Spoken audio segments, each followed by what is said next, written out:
t'es dans le dev perso et que tu veux te développer personnellement, tu vas sûrement te rendre compte que avant une phase de construction, il y a souvent une phase de destruction. Et que souvent, il faut que tu détruises pour pouvoir reconstruire.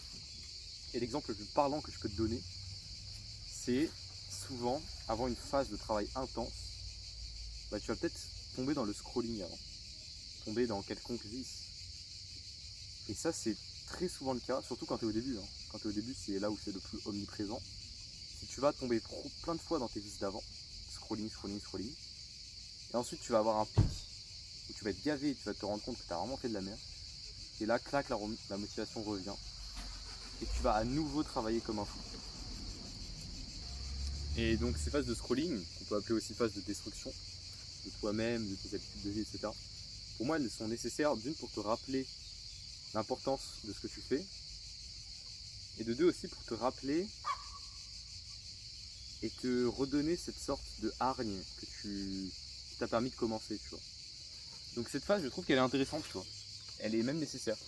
Parce que toute nouvelle construction doit d'abord avoir une destruction avant d'être reconstruite.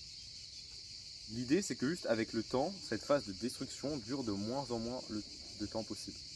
Le delta entre je travaille, je tombe dans cette phase de destruction à scroller et je me relève pour repasser sur une grosse phase de travail, il faut qu'elle soit la plus courte possible à chaque fois. En gros, c'est pas un problème de retomber dans tes vices. Le tout, c'est qu'à chaque fois, tu te relèves de plus en plus vite. Jusqu'à te rendre compte, je dégage mon téléphone, je scroll, au bout de 10 minutes, tu te dis, oh putain, non, c'est bon.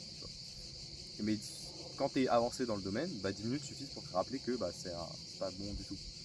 Et aussi, arrête d'idéaliser l'entrepreneur qui ne scrolle pas du tout, qui est parfait, qui travaille 10 heures par jour, archi productif, ça n'existe pas. Les seuls gens qui font ça, c'est les gens qui ont des pètes au casque, qui sont traumatisés par leur passé. Donc maintenant qu'ils ont une discipline malsaine.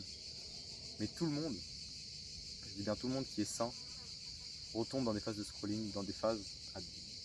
Dans les vices du style porno, drogue, arrivé à un certain niveau, tu retombes plus du tout. C'est plus du scrolling où tu retombes. Parce que l'être humain, il est social, il fonctionne sur la dopamine, etc. Et le propre de l'humain aussi, c'est aussi de se laisser aller. De se laisser aller au monde et de lâcher prise, quoi. Et c'est bien ces phases-là. Juste pour qu'elles soient de plus en plus courtes, que tu te rends compte à chaque fois que ok, là c'est pas ce que je fais. Et aussi ces phases de destruction, elles permettent souvent, parce que tu consommes beaucoup, tu mets beaucoup d'input en toi, de t'apporter des visions différentes, tu vois. De même faire évoluer ta vision initiale. Donc elles sont très intéressantes à une certaine mesure. Le tout, c'est juste de se relever de plus en plus vite. Voilà, mec. D'ailleurs, si t'aimes les vidéos très courtes comme ça, où je prends un sujet et je synthétise à peu près en 3-5 minutes, tu me dis, et j'en posterai donc plus souvent. Parce que c'est vrai que j'ai beaucoup d'idées, et souvent c'est des idées de vidéos qui n'atteignent pas genre 10-20 minutes comme certains, et qui peuvent se résumer en 3 minutes. Enfin oui, je pourrais prolonger à 10 minutes en prenant des exemples un peu random. Genre là par exemple, je t'explique de moi, mon expérience quand je plongeais dans scrolling et tout. Mais est-ce que c'est cohérent? Je ne pense pas. C'est mieux que je te donne un sujet en 3 minutes et que de ta propre expérience, tu fais tes propres émotions, tes propres conclusions. Je sais pas ce que t'en penses. Je reçois quasiment aucun commentaire sur ce compte. J'ai l'impression de parler à un mur, mais c'est le début. Donc c'est normal. Mais éventuellement, voilà. Il y a les commentaires qui sont ouverts si tu veux me donner ton avis. Allez, ciao!